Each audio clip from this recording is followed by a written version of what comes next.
will now be recorded. I would like to call the Site Plan Review Committee to order for Tuesday, June 6, 2023. Roll call, please. Mayor Podolsky? Here. Dennis Persick? Here. Dan Pamprin? Here. Gary Paul? Here. Carrie Rathburn? Here. Dale Quinn? Here. And Andy's excused. Okay, please stand for the pledge.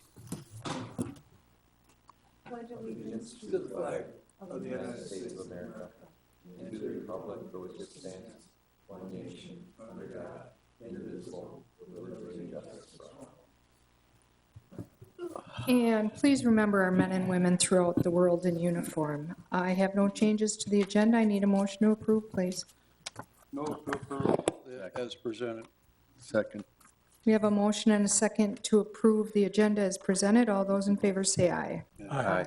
Opposed, motion carried. Number 5, action on the site plan review minutes from the regular meeting, May 16th, 2023. Move to approve. Second. We have a motion and a second to approve those minutes. All those in favor say aye. Aye. Opposed, motion carried. Number 6, review plans for the following locations. 6A, action regarding the site plan review request for Nicolet Bank driveway and parking lot changes located at 1192, 1196, and 1200 Hanson Road, parcels VA-158-10, VA-158-11, and VA-158-2. Aaron. All right, thank you. Haley, could you just make me the presenter? Give me just a second here, and I'll bring the site plan up on screen.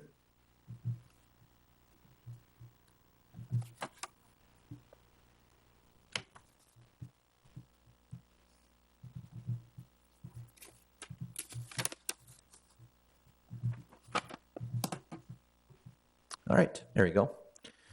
So this is for the Nicolet Bank Operations Center on Hanson Road and Helmuth Lane. You can see right here on the site plan, we have Hanson Road on this side, Helmuth Lane right here, and the Operations Center roughly in the middle of the parcel.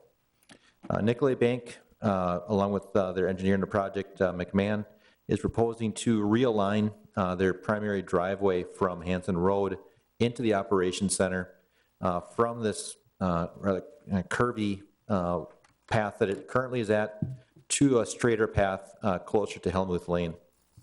The concern from Nicolet Bank is that whenever they have delivery trucks coming into this area, they constantly are clipping the corners on the curbs and creating these kind of muddy areas along the driveway. So in addition to the driveway realignment, they are adding another parking lot right here off of Helmuth Lane, a couple parking lots right here, squaring that area off, and then again, just realigning the parking area right here. Earlier in either 2023 or 2022, we did approve a site plan for a new IT building on the property right down here along 172. In terms of recommended conditions of approval, conventional curb pan or rolled curbing is required for the proposed driveway and new parking lot expansion areas, and then to meet all applicable requirements of the Ashwaubenon site plan review and all other applicable village ordinances. If you have any questions for me, I'd be happy to answer them. Otherwise, Mike Kolbeck with McMahon and Associates is also available on the line. Aaron, I would just like to say that there was a resident in this area that had contacted me earlier in the month, or in the year, and I finally found the paper that had his name and number on it. And I called him, and just as I was walking into this meeting, he had contacted me back. His concerns were that the headlights are going to shine into the houses, and I assured him that with the tree growth that we have there, and there were 4 different people that went out and looked at this area, with the tree line that was there, there should not be issues with the headlights. He now just said, too, that there's going to be a big problem with straightening out that driveway, that people are going to be speeding onto Hanson. I said, well, that would be a public safety issue that, isn't really a site plan issue. So just be aware of those concerns and make sure that if there are any issues, we should address them. Certainly. And thanks for pointing out the vegetation. That was actually put in place by the village when this property was first developed. So it was planted by Tim Balknet back in the day. And the hours of operation for the Nicolet Operations Center are typically 9 to 5. People may stick around until 6 o'clock on occasion or have a cleaning crew there. So the headlights, depth of winter, there might be, but for the most part, 9 to 5 operations similar to any other office building. I drove that property and looked at it. I know its driveway's farther to the west, but, if he's complaining about headlights, the street itself would probably be more of a problem than the driveway that they're proposing, because if you come up to the intersection there, I don't know, you're looking at several properties there where headlights on that street is more of a problem than the way the driveway is, knowing there's a lot of vegetation on the south side of that Hanson Road. So I can understand a person's concern, but I think the road would be more of a problem than the change of the driveway. So. I know I drove it a couple different times. I told Aaron they probably think I'm a stalker because I was sitting in my car with my map and I'm looking, and then I went to the other road and looked the other way, and yeah, it's, but I think as long as we're aware of those concerns, it should be okay. Anybody comments, questions, or make a motion? Well, I'll move to approve as presented here. But I do have a question when we get a second. Okay, well, does anybody second? Yeah, Okay, Dale Quinn second. Okay, we have a motion and a second to approve, and what is your question, Dan? So Aaron, I guess my question is what, is it that every parking lot change has to come to site plan? If there's new parking areas, new drive areas, then it has to come to site plan. But if someone is simply resurfacing their existing lot, it does not. Okay. Aaron, there was nothing mentioned about curbing. That's actually the condition of approval So it is a condition. for the new portions of the parking lot and the driveway. Okay, Yep. okay.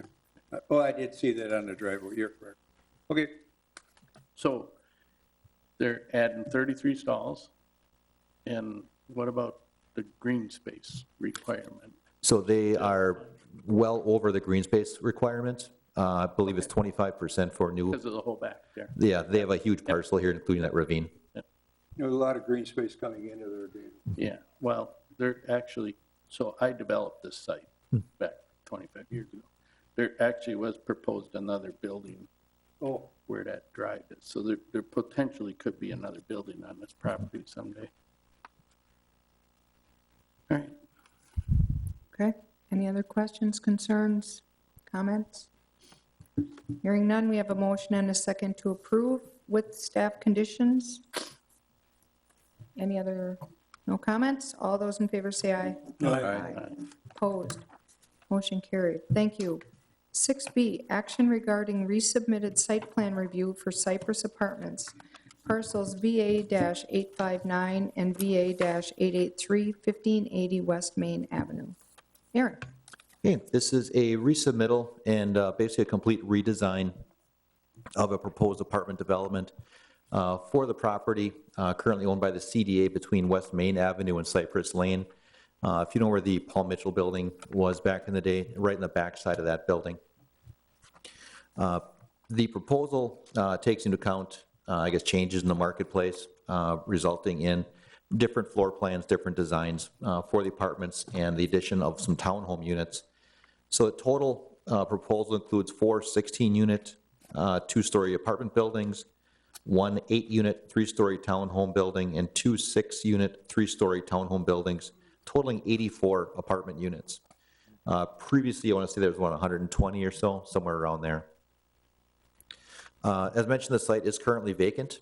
And this, the site plan that you see right here, I'm going to go to the landscape plan because it helps kind of depict things a little bit better. So what you see here, this is Cypress Road to the north, West Main Avenue to the south. There's an 8-unit townhome development right here along Cypress Lane, 4 16-unit apartment buildings in this area, and then separate 6-unit townhomes here to the south along West Main Avenue. The central area in here is a large green space area that will take care of stormwater management for the property. They shied away from open water storm ponds because of the proximity to the airport. The airport and FAA are becoming more and more, I guess, cognizant of bird strike issues, and they're very hesitant to allow any kind of open water in those areas where you have active takeoffs and landings. So they do use biofiltration, and have been working with Steve Burr and our engineering department to kind of work through some details on that. One item I should mention as well, that there is a public water main that extends along the western boundary of the property to serve the apartment complex to the west. We will require a 15-foot easement dedication to make sure that we can service that water main in the future should the need arise. So that was a condition I needed to add to the list of recommended conditions of approval. There's a small wetland on the property. They have received wetland exemption from the DNR on that, being a man-made wetland. So they have received all their permits. We have copies of all of those, so we're good to go there. In terms of the design of the apartments, let's bring up some renderings here. So these are the apartment building, or one of the 16-unit buildings that you see here. There is lap siding indicated on here. We do have a 25% limitation on lap siding. The developer has decided to pull off the lap siding and go with board and batten siding, which is allowable without maximum requirement in our code. And they have also extended the 3-foot wainscot, masonry wainscot, along the entire base of the building. So that surrounds the building entirely. There is no siding that extends to the ground anymore. I'll make sure that that's clear. So that was through discussions throughout the review process with the developer. You do see under garage doors, so it's all attached garages under parking underneath the units themselves. In terms of the townhomes, similar design, board and batten siding with the 3-foot masonry wainscot around the bottom, with parking on the first, or garage on the first floor, with living quarters on the second and third floors. Property is zoned R3, multifamily residential, so therefore these are permitted uses within that zoning district. All setback green space requirements are also met on the property. In terms of parking, I just want to touch base on go back to the site plan here for a second.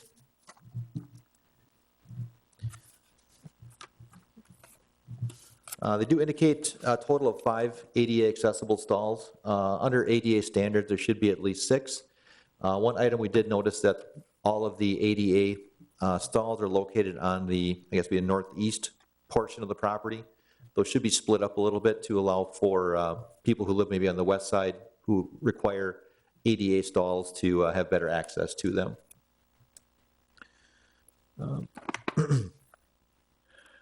Touched on the materials. I'll run through the recommended conditions of approval here.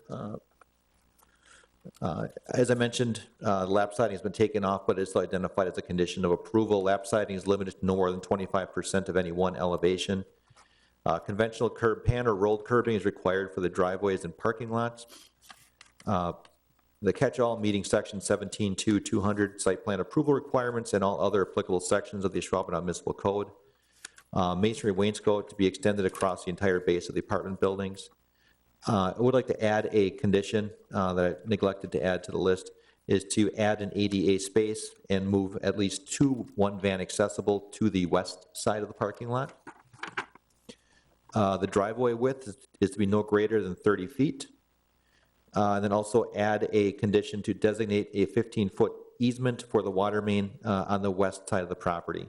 And that was something that was previously agreed to through the previously approved site plan, so that's something we're all aware of. From stormwater management, they're working with Steve on this, close that, to revise the stormwater management plan. They actually have submitted a revised stormwater plan that Steve is reviewing right now regarding the 80% total suspended solid removal. and then submit a formal erosion control plan for review and approval by the village engineer. Public safety had no comments. From forestry, they are recommending adding vegetative screening for the dumpster enclosure, recommending arborvitae to help soften that view a little bit. And then bicycle and pedestrian had no comments. So with that, happy to answer any questions for you. Otherwise, we do have representatives of Abacus Architects in the audience as well as online. And I believe the developer may be online as well, Mr. Eric Gorky. Aaron, where am I missing the dumpster? The dumpster enclosure is located along Cypress Road. Shows up here in the landscape plan a little better.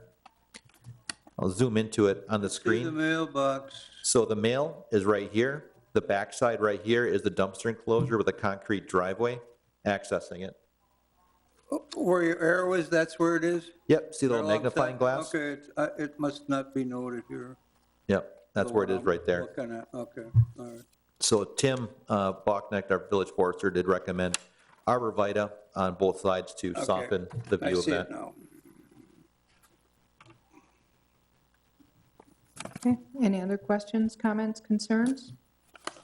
Yeah, the only comment I got, it's a lot better than the previous one that was given to us, what, a year or so ago, Aaron?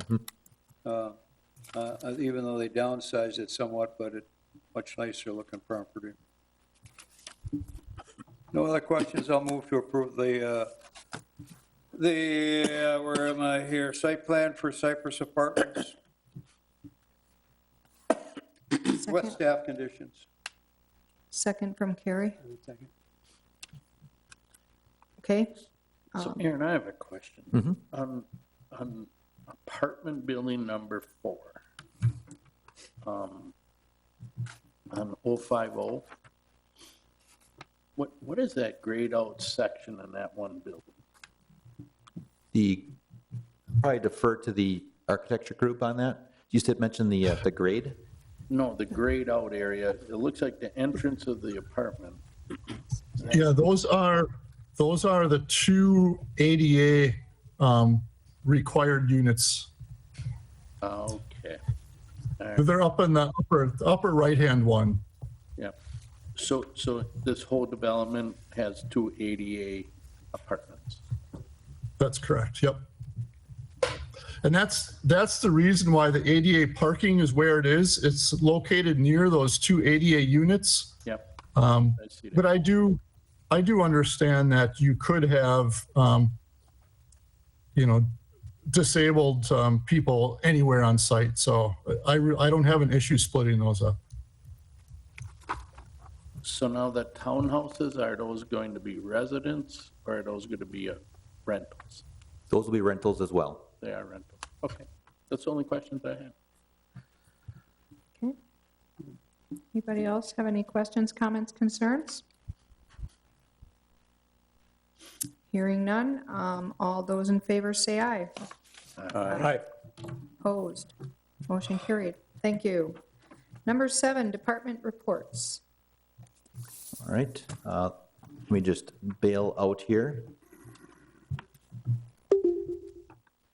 All right, department reports. Obviously, we had a lot of projects going on in the village right now. I did speak with the folks at the Common Place under development on Mike McCarthy Way with Odyssey Climbing and Fitness.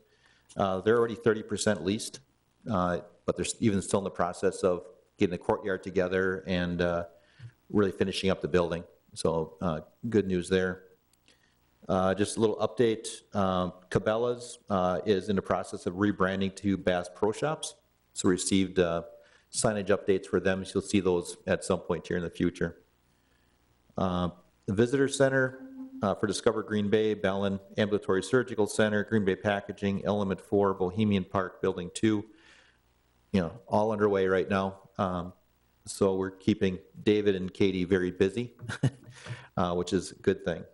And then just a public service announcement, the Rockers season has started, so you can catch a ball game if you'd like. Cool. Okay, thank you. Any items for next agenda? I'm assuming we will have a meeting. Yes. Okay, that would be June 20th. Okay, no further comments. I would need a motion to adjourn, please. Motion and a second to adjourn. All those in favor say aye. Aye. Opposed? Motion carried. Thank you. This conference